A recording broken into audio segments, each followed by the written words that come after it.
Guys, going back out to the garage today, doing some more work on the BMW. So it's going to be a lot of cutting today and a lot of just kind of mock-up and some fab work. So I know I told you we were going to cut out the trunk floor.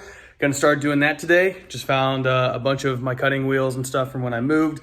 I'm going to just start, doing some snips. Basically the plan is to cut around on this seam right here. I'll grind that down and I'll put a plate in there with this material right here. I'm also thinking about doing a sunroof delete. I may or may not do that. I don't really know. I don't care. It's not gonna bother me, So anyway, I'm gonna start cutting, probably set up a time lapse for you guys, and we'll go from there. So see ya.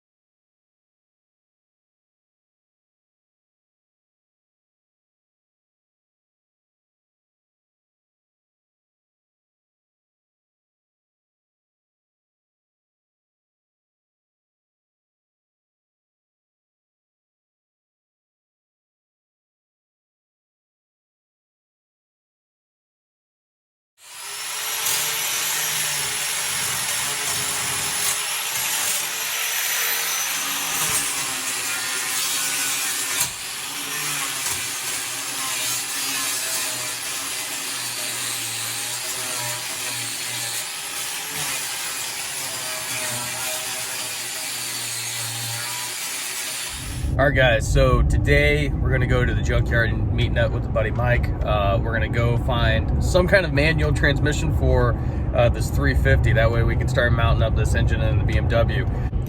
All right, so first junkyard down, found some random BMW parts. I was missing a passenger side marker assembly on the trunk, and then I was also missing the manual pedal assembly from my car.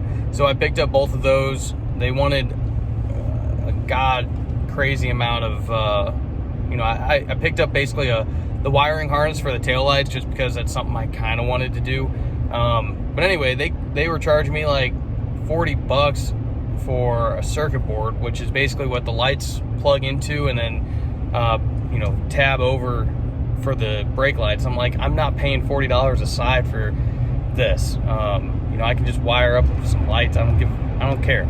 Anyway, we're going to pick and pull now, trying to find a transmission. We couldn't find anything in that yard with a manual, so it was pretty difficult to find any manual, let alone a 4.3 or from a V8. So we're just gonna go from there and all right, guys. So didn't record it too much, but I did just get back from picking up a NV3500. Couldn't find any T5s. This was the best thing we could find. Anyway, I have it mounted up right now. I went to the car wash. It's icing right now, but I went to the car wash, power washed it off, went and got some bolts and set it in there right now. So here's our clearances right now. Just seeing how this side seems really open. I could do damn near anything with headers. I do want to, point out that this side over here gets really close. Now this is just some kind of, it almost looks like a heat shield for the brake booster and things like that. So I could go ahead and cut that and remove quite a bit of space. That's probably almost another 2 inches from the head to this ABS pump. Plus I really should remove this ABS pump. But other than that, I really don't see any clearance issues. I do think, well, I'll just show you. The trans, the shifter location, I don't know if you can see down in there. It's right here, so it's not too bad. It's only a couple inches off from where the factory one was. So I'll have to cut that once I get it mounted. But I'm kind of torn whether or not I want to move the engine forward to where I have less clearance on the back of the pan on that rear sump. Right now I probably have 2 inches or so. And I think if I pull it forward, I could free up a little bit of space in the engine bay you know, it would make it easier to work on and get to those bolts back there. I know it's already really easy, but it would just make working on the car or working on the engine in the car that much easier if I just moved it forward a couple inches, you know, another inch or two. So I'm kind of torn behind that, but I'll make up that decision and then I'll go from there. So, all right, guys, quick little update. I got the engine and transmission mounted in the car. I think I showed you guys that in the last video. So what I'm gonna end up doing is I know I said I was gonna try to reuse these. What I'm gonna do is I'm gonna take them off, and then I have some of these plates over here. I don't know where the clean one is right now, but this is what I'll be making, or I'll make a template with this, and then from there I will weld on these ears. These are actually from the motor mounts that were for the Miata and the original motor mount set, but those got lost, and then Chris moved shops a couple times, finally found them. Anyway, they're here, so I'm going to recycle them. Right now I'm cutting them up, cleaning them up real quick. Once I get finished with these and get them all down to the same size, I'll cut these, or I'll make these motor mount plates, and that should be pretty easy. They're just going to take those off, mark the holes, and then go from there. I'll have some overlap. That way I can put these tabs wherever I want. I know they're a little heavy duty, but it's all right. I don't really care. It's what I had, and I'm staying cheap. On top of that, I think we're moving along pretty good. You know, it's just trying to stay cheap, trying to get this done as quick as possible, you know. So anyway, on top of that, that'll be the motor mount plates. Then I have these bushings that'll slide into those tabs. And then I have some square tubing over here from a trailer hitch that basically I'm just gonna cut, notch, and then I'll weld that onto the frame rails.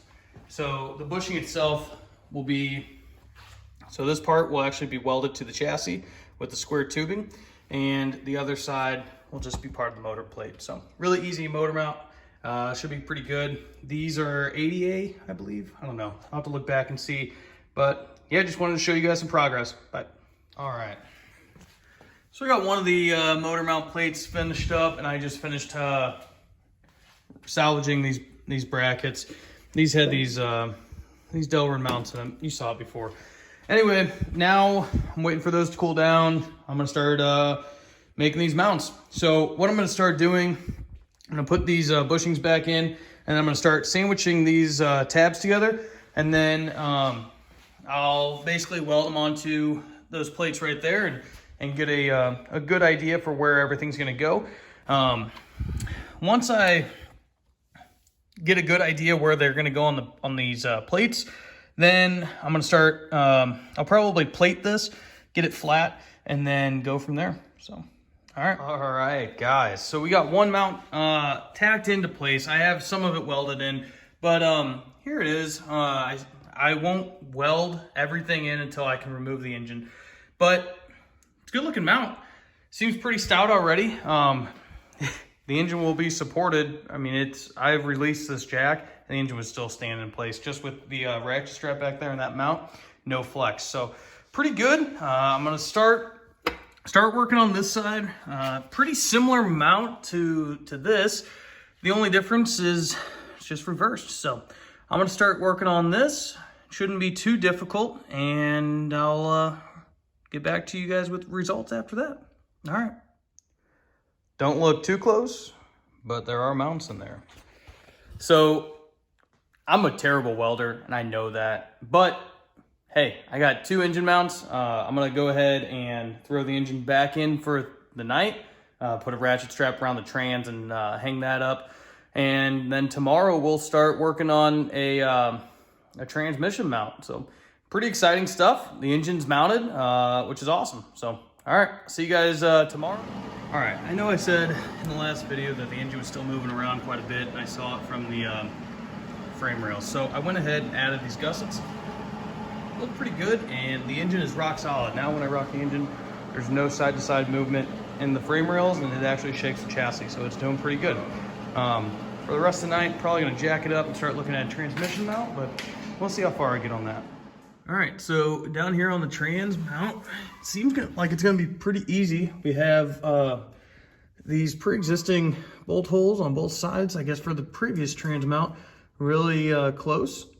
Anyway, found some bolts that we're gonna mount right in there. And then I also had some sway bar bushings, which I drilled out. Basically what I think I'm gonna do is something along the lines of this. So anyway, those mounts will go into there. I'll have a plate right here. And then from there, I'll have some square tubing that runs right across. And then I have these bolt straight to that square tubing. So I'm trying to reuse as much stuff as I possibly have, but I think that'll work and it'll be a pretty decent mount. So.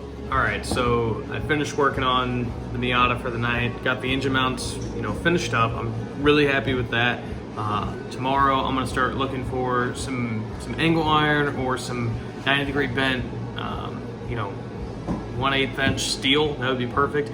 Start making that transmission mount. Once I make that transmission mount, that engine and trans is in there for, well, I still need to pull it out for the clutch and flywheel, but all the mock-up will be finished on the mounting.